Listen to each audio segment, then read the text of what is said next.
পার্থক্য শূন্য হয়ে যায়। ফলে আমাদের চোখে এক অদ্ভুত মায়ার সৃষ্টি হয়, মনে হয় প্লেনটি থেমে আছে। আপনি হয়তো ভাবছেন, এই ঘটনার জন্য কি দুটো বিমানের গতি একই হওয়াই যথেষ্ট? উত্তর হলো হ্যাঁ। দুটি বিমান একই স্পিডে উড়লে আপনার চোখ দুটির মধ্যে কোনো পার্থক্য ধরতে পারবে না।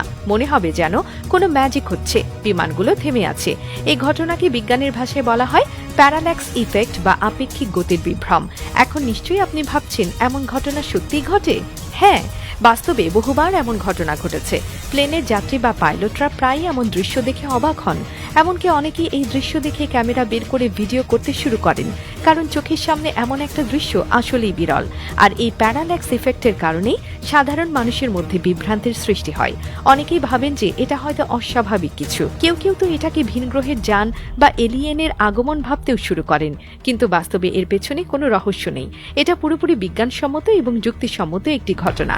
আশা করি আজকের এই তথ্যটি আপনাদের ভালো লেগেছে। এরকম আরো মজার ও বিস্ময়কর তথ্য নিয়ে হাজির হব আমি আবারও।